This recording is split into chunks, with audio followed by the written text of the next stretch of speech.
What's up guys, and welcome back to another episode of La Liga Career Mode. This is episode number 6, and we're starting today's episode off on the back of our defeat to Atletico Madrid, where Simeone, after the game, got in touch with me and said, why aren't you playing Santiago Arias? If you don't start giving him more starts, I'm going to recall him. And I was like, Diego, mate, he couldn't play in the last game because he was ineligible, because he's on loan from you, which means that in the 8 games where he's been eligible to play, because he couldn't play in the last game, he's played 6 of them. He's played 6 of the 8 games, Diego Simeone. He's played 75% of the eligible games he's able to play, Diego Simeone. He's played the vast majority of our games, Diego Simeone. What are you talking about? What on earth are you talking about? And you know, it's a common bug in this year's FIFA, unless the player starts practically every single game. And I think, now I might be wrong about this, but I think they have to be a starter in the team sheet as well, your team management section. They have to be in the first 11 as well, for the game to consider them an actual starter, and the appearances is secondary. Then the club don't think you're playing him enough. And it's so frustrating because he's played 6 games out of the 8. It's not like he's sat in the reserves doing nothing, Diego. And not to mention, he's 29 years old, bro. He's probably not going to develop anymore.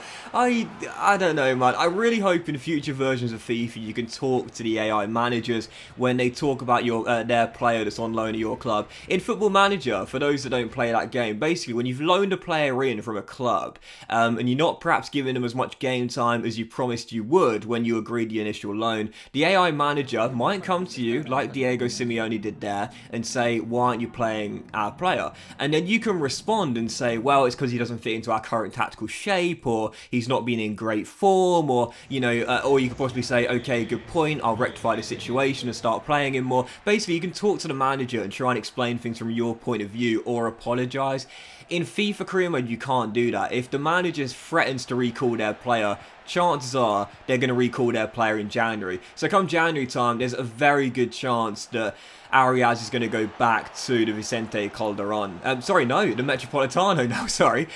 So yeah, it's kind of frustrating because there's nothing I can do about that. He's played 6 of the 8 games, Simeone. What more do you want? We're a young, rebuilding team, and I've got Sugawara, who's been brilliant with 4 assists already this season. At the end of the day, he's better than Arias, and he's 8 years younger as well. So Diego, if you're going to recall him, mate, just might as well do it now, you know, get it over and done with. Anyway, for the second game of today's episode, the first one was a goalless draw against Osasuna, which is our first clean sheet of the season. 0-0, and like London buses, could you believe it? You wait so long for one, and then 2 come along at once. Yup, second game of the episode. Getafe, goalless draw.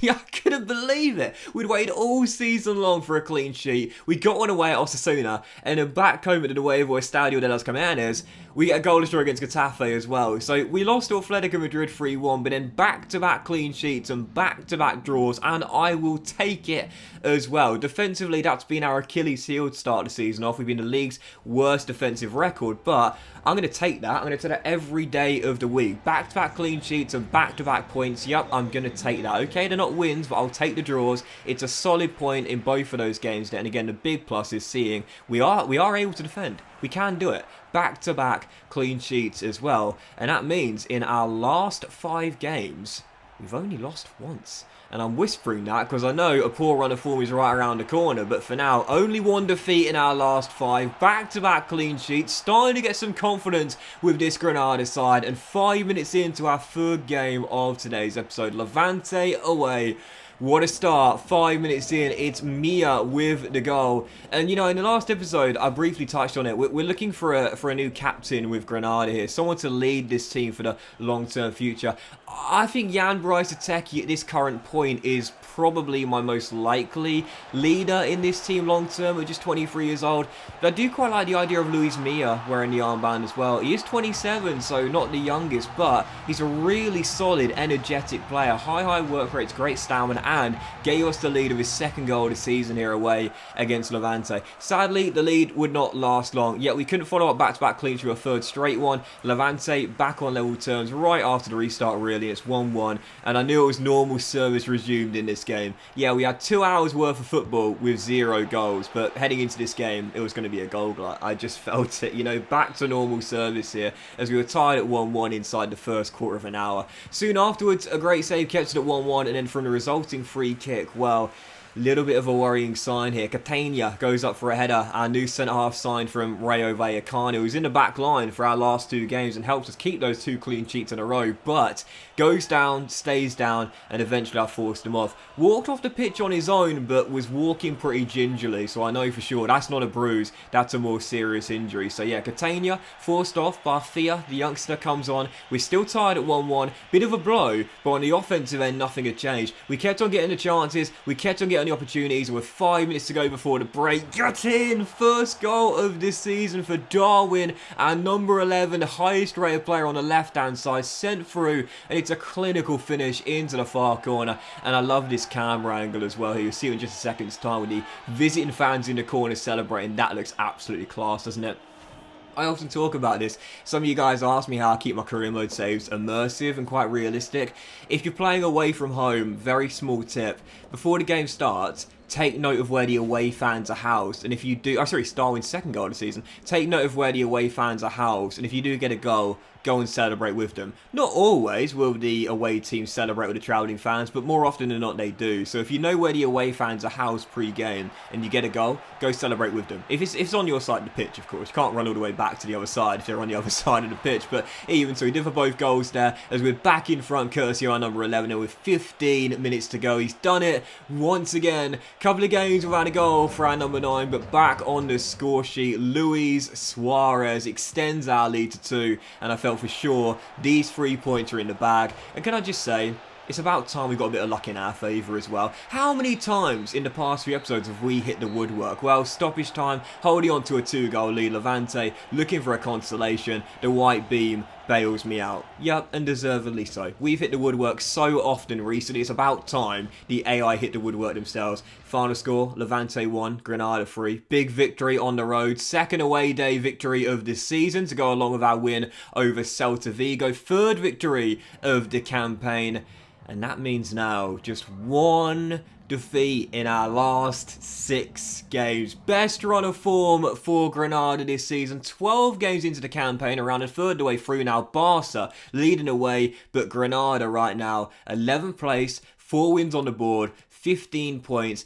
Only 5 clear of Unai Emery's Villarreal, who are off to a really, really tough start. So again, taking nothing for granted, but best run of form of the series so far. Question is, how long can it continue? Sadly, we did see the injury for Catania was a sprained knee. He's going to be out for 4 weeks. I knew that was not going to be a bruise. So Catania out for 4 weeks there. In the back line for both of our clean sheets. So that's a big blow there. Since coming from Rayo Vallecano, I'd say he's been our most consistent defender alongside Domingo Duarte. So yeah, a bit of a blow there, but hopefully we can have Jerome stepping in and doing just as good. The Cameroonian who we signed in the summer transfer window. And also, we had a scouting update and an academy update as well. I decided to release Navas. He's 61 overall. His potential's dropped pretty much. And this is why I often say, don't give youth players contracts with 1 month's worth of scouting, because their range is going to drop quite a bit and it might turn out to be a bit useless for you. We have a Portuguese midfielder though, Fanal Costa, who could be alright. I'm going to train him to CAM because he looks better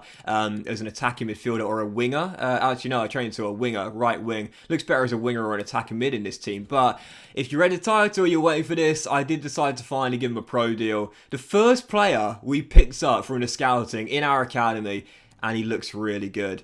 Antonio VR, who has the exciting prospect tag. Yup, the forward who we trained to left wing, up 3 ratings to 68 overall, 5-star skill moves. He's now got a high attacking work rate. He's already got 82 ball control at 16 with 74 dribbling, 77 balance. And I really feel the stats he's got as well, he could turn into a great inside forward on the left. And learning under Darwin, who's our current inside forward on the left, I'm excited about Antonio VR. First youth player getting promoted from the academy. He's got the exciting prospect tag. and I must say I'm quite excited about this guy as well. I said this season, if there was going to be a player, or a young player I should say, that has potential, I'm going to throw him into the first team, because at the end of the day, we're a team in a rebuild mode, and whilst he's 12 ratings lower than Darwin, and Darwin is our star first team player, alongside Luis Suarez, of course, in terms of rating, he's the highest. I really do feel as though I've got to maximise the potential of Antonio. This guy looks really, really good, and I'm very excited indeed. So I handed him his debut for our fourth and final game today. Espanyol away in Barcelona, and I looked for him in the early stage as well. 6 minutes in, picks the ball up just inside the Espanyol half, runs through to shoot and puts it just wide of the post, and you can see by his reaction that was mine as well. Brilliant storming run from the left, cutting inside to shoot with the right, and just wide of the frame of the goal. Still 0-0, but Espanyol would take the lead right before the break. Their only real chance of the game in the first half, and they took it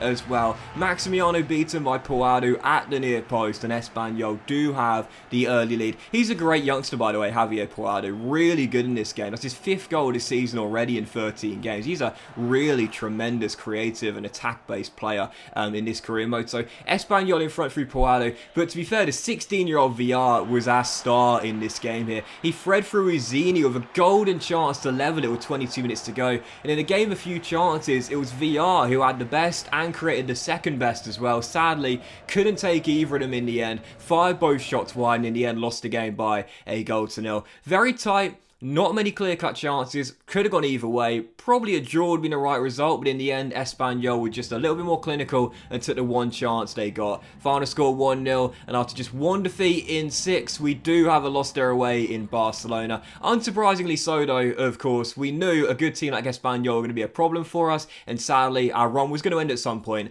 and it does end there at the RCDE Stadium. We dropped to 12 with 15 points on the board. There's still a long way to go, further of the way through the season, and for now, I'm still pretty pleased with how we begun the campaign. But that will end today's episode of La Liga Career, guys. Big thank you for watching. Hope you enjoyed it. If you haven't, please drop a like. Much love to you all. Have a fantastic day, and I'll see you for the next episode of La Liga Career Mode very soon.